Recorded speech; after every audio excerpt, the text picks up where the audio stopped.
प्रिय शिक्षार्थियों, आज का विषय है गलत उच्चारण, भाषा का प्रदूषण। आप सोच रहे होंगे कि मैं उच्चारण पर इतना जोर क्यों दे रहा हूँ।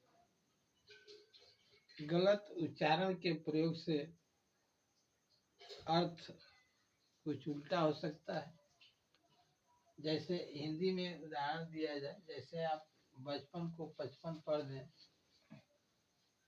तो 50 वर्ष का अंतर आ जाएगा। तबेला को तपेला कहें, जैसे कहा जाए घोड़े को तपेला, जैसे कहा जाए घोड़े को तबेला में बांध दो, उसके बदले अगर गलत उच्चारण से कहा जाए कि घोड़े को तपेला में बांध दो, तो तबेला का अर्थ तो होता है घोड़सार, लेकिन तपेला का अर्थ होता है भट्ठी। इसी तरह से और भी शब्द हैं, जैसे सांस का सांस पढ़ा जाए।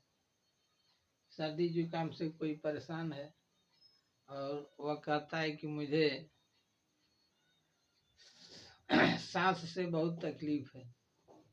अगर उसका गलत उच्चारण हो जाए और कहे कि मुझे सांस से बहुत तकलीफ है, तो अगर वह शादीशुदा हो तो उसके घर में महाभारत शुरू हो सकता है। आज हम अंग्रेजी के उन शब्दों का उच्चारण हम देखेंगे जिसमें वावेल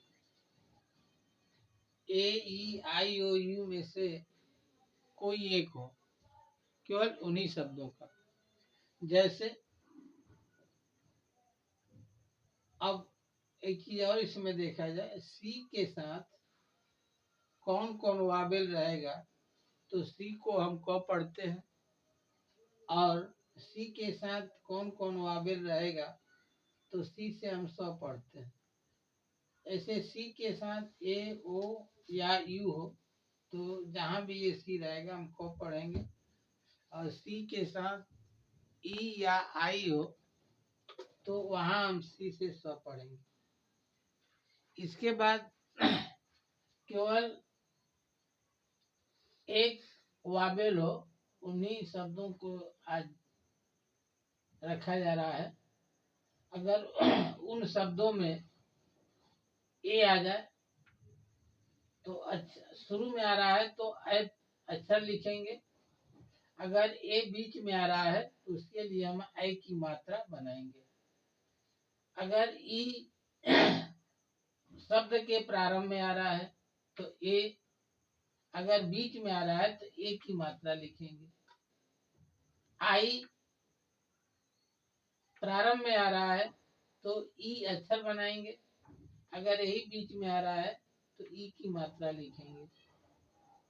अगर ओ से कोई शब्द शुरू होता है तो शुरू में उसको आ पढ़ेंगे, आ अक्षर लिखेंगे, लेकिन यही ओ अगर बीच में है तो आ की मात्रा लगाएंगे। इसी प्रकार यू प्रारंभ में है तो अ अक्षर लिखेंगे, अगर बीच में है तो कोई मात्रा नहीं लिखेंगे। और नोट एक ही और है, ए के साथ बताया गया कि ए से एस लिखते हैं और ए से ए का मात्रा होता है, लेकिन ए के साथ यल रहे या ए के साथ आर हो या ए के साथ यस हो तो ए से आई की मात्रा नहीं होती है, बल्कि हम आ की मात्रा पढ़ते हैं। जैसे आगे उदाहरण में हम दिखाएंगे। अब जैसे ए एन को हम एन पढ़ेंगे, लेकिन यही ए यहाँ बीच में है तो हम एम एन मैन पढ़ेंगे।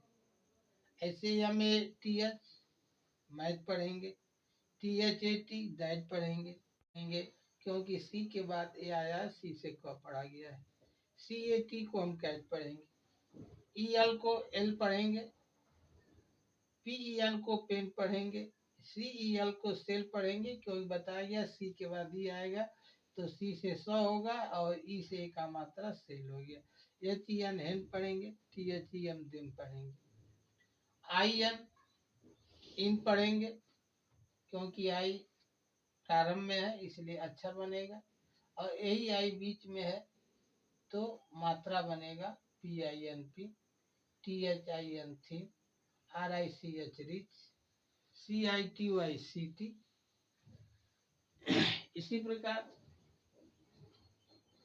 ON, ओ प्रारंभ में है तो आ अक्षर लिखा गया,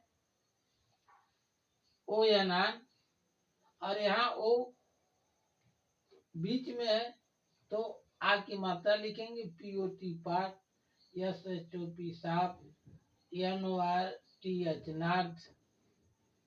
अब यू है, यू प्रारंभ में है तो UP अप, लेकिन AU बीच में है तो यहाँ लिखा गया कोई मात्रा नहीं, तो SUC सच, THUS 10, GVN गन।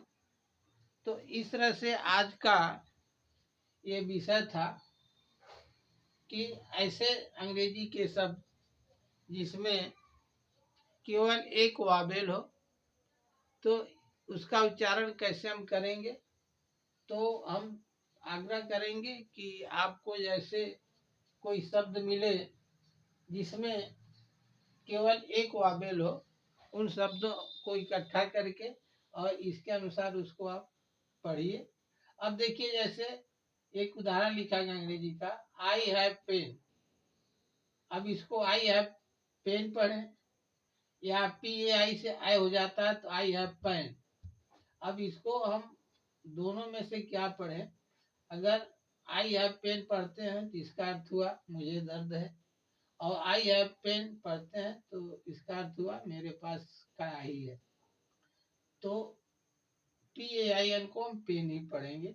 लेकिन ये दो वावेल है, यह दो वावेल अगले वीडियो में बताया जाएगा।